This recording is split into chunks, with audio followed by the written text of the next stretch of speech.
านผู้ชมที่เคารพในมื้อนี้เป็นวันครบรอบ38 ปีของวันสากลต้านยาเสพติด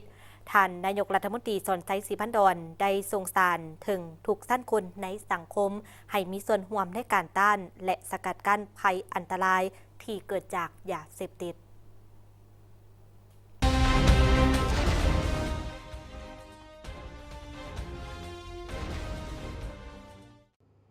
พี่น้องความสะอาดที่รักเพลงทั้งหลายเนื่องในโอกาสวันสากลต้านยาเสพติดครบรอบ38 ปี26 มิถุนายน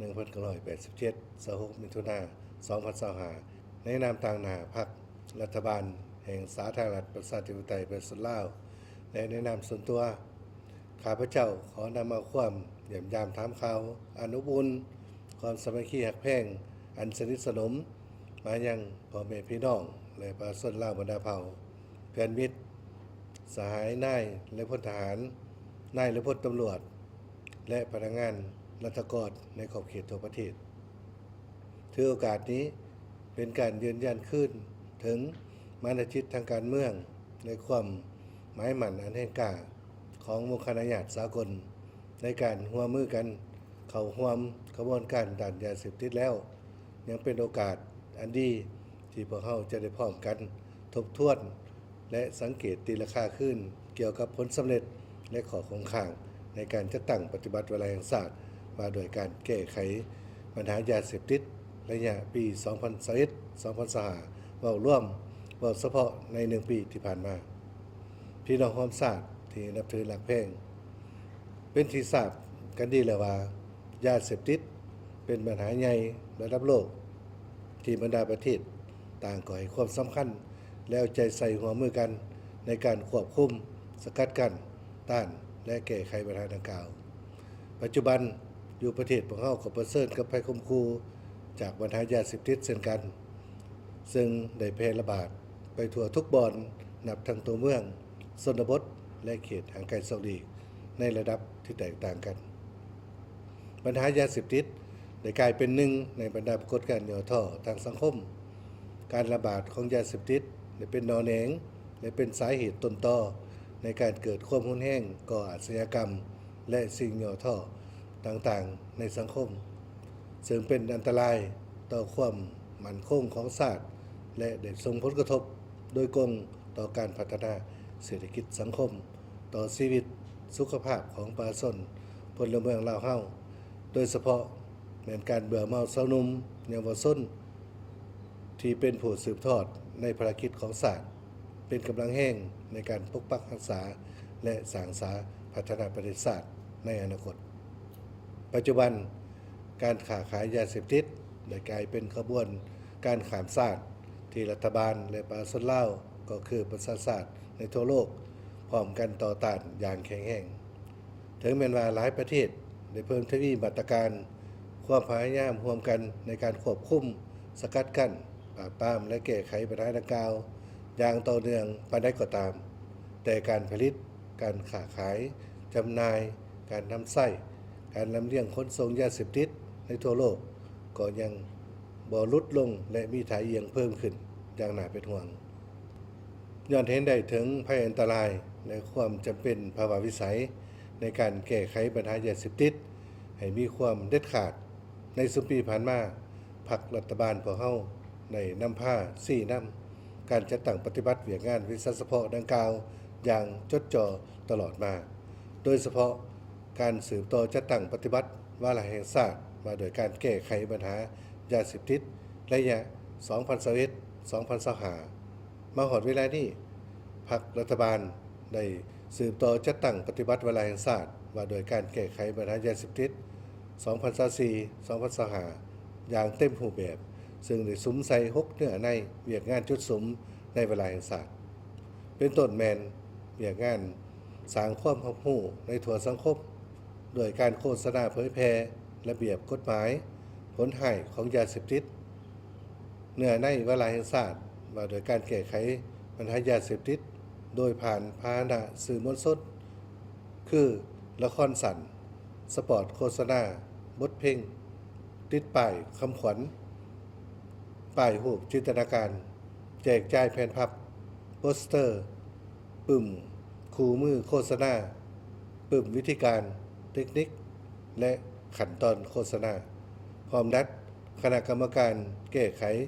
ปัญหายาเสพติดระดับชาติได้จัดตั้งขบวนการแข่งขันห้องเพลงหรือแข่งขันประกวดบทเพลงก่อนขับล่ำและละครสันในทั่วประเทศซึ่งเนื้อในแสดงให้เห็นถึงพิษภัยพ้นห้ายของยาเสพติดอย่างกว้างขวางต่อเนื่องให้พนักงานราชการนักเรียนนักศึกษาสาวหนุ่มวัยหนุ่มและประชาชนบรรดาเผ่าผ่านการจัดตั้งปฏิบัติเห็นได้ว่าพลเมืองลาวส่วนหลายแม้นมีความรับรู้เข้าใจอย่างถูกต้องต่อกับพิษภัยและพ้นห้ายและความเป็นอันตรายของยาเสพติดพร้อมกันนี้การสร้างความเข้มแข็งทั่วสังคมโดยการเฮ็ดให้ครอบครัวสุมส้นตื่นตัวเข้าความสกัดกั้นและแก้ไขปัญหายาเสพติดเป็นต้นสถาบันครอบครัวบ้านสุมส้นภาครัฐภาคเอกชนได้มีส่วนร่วมจัดตั้งปฏิบัติเวลาแห่งชาติว่าโดยการแก้ไขปัญหายาเสพติดโดยทุกภาคส่วนทุกหน่วยงานที่เกี่ยวของแม้นแล้วใจใส่อย่างใกล้ชิดแท้ถึงหากฐานประชาชนโดยการนำผ้าซี่น้ำเฮ็ดตัวจริงโดยหลายวิธีที่เป็นระบบรับประกันด้านการเมืองกฎหมายวิชาเฉพาะที่เกี่ยวของนอกนั้นพวกเขายังเอาใจใส่สร้างเงื่อนไขอำนวยความสะดวกให้บรรดาครอบครัวของประชาชนบรรดาเผ่าอยู่เขตผู้ด้อยหันไปประกอบอาชีพที่มั่นคงถือกฎหมายโดยการปลูกพืชทดแทนพืชที่มีสารเสพติดส่งเสริมการเลี้ยงสัตว์ปลูกพืชพักที่เป็นสินค้าสำหรับผู้ถือข้อห้ายจากยาเสพติดแม่นได้ครับการบำบัดปิ่นปัวฟื้นฟูและอบรมวิชาชีพอยู่ศูนย์ปิ่นปัวและโรงหมอซุมส้นของรัฐอย่างมีประสิทธิภาพดีสมควรเฮ็ดให้ผู้ถือข้อห้ายจากยาเสพติดเหล่านั้นได้กลับคืนเป็นคนที่มีคุณค่าและเป็นพลเมืองที่ดีในสังคมพร้อมกันนั้นรัฐบาลยังได้สนใจให้ทุกภาคส่วนร่วมกันปฏิบัติเวียกงานสามสร้างติดพันกับการสร้างบ้านให้เป็นหัวหน่วยพัฒนาโดยได้สร้างสำนักงานองค์การกรมกองกำลังประกอบอาวุธบ้านสถาบันการศึกษาหัวหน่วยการผลิตบริการทั้งภาครัฐและเอกชนอยู่บรรดาท้องถิ่นในทั่วประเทศปลอดจากยาเสพติดเพิ่มขึ้นเคียงคู่กันนั้นรัฐบาลยังได้ใจใส่และให้ความสำคัญต่อการปฏิบัติมาตรการด้านกฎหมายต่อผู้กระทำผิดเฉพาะปีนี้เจ้าหน้าที่ป้องกันความสงบแม้นสามารถสกัดกั้นและต้านยาเสพติดได้หลายกรณีพร้อมทั้งได้เพิ่มทวีความเป็นเจ้าการในการติดตามกวดกล้าและแก้ไขปัญหาดังกล่าวอย่างต่างหน้าโดยในมั่งคดียึดยาเสพติดยึดอาวุธซึกยึดทรัพย์สินวัตถุมีค่าสารเคมีต่างๆที่พวกกลุ่มคนบดีนำไปผลิตเป็นยาเสพติดและที่สำคัญแม่นสามารถจับกุมผู้กระทำผิดมาดำเนินคดีตามกฎหมายและระเบียบการอย่างเข้มงวดพี่น้องความศาสตร์ที่นับถือหลักแพ่งทั้งหลายเนื่องในโอกาสวันสากลต้านยาเสพติดวันที่26มิถุนายน2025ครบรอบ38 ปีในปีนี้ต่างหน้าพรรครัฐบาลแห่งสาธารณรัฐประชาธิปไตยประชาชนลาวข้าพเจ้าขอแสดงความยกย่องสมเสยอย่างสุดใจต่อเจ้าหน้าที่ป้องกันชาติป้องกันความสงบและทุกภาคส่วนที่เกี่ยวข้องทั้งอยู่ศูนย์กลางและท้องถิ่นตลอดทอดพ่อแม่พี่น้องและประชาชนลาวบรรดาเผ่าในขอบเขตทั่วประเทศที่ได้ให้การร่วมมือประกอบส่วนเข้าในการสืบต่อจัดตั้งปฏิบัติวาระแห่งชาติว่าโดยการแก้ไขปัญหายาเสพติด2024-2025ในระยะ1 ปีผ่านมาในโอกาสนี้ต่างหน้าพรรครัฐบาลแห่งสาธารณรัฐประชาธิปไตยประชาชนลาวข้าพเจ้าขอแสดงความขอบใจและหูบุญคุณมายังประเทศเพื่อนมิตรคู่ความพัฒนา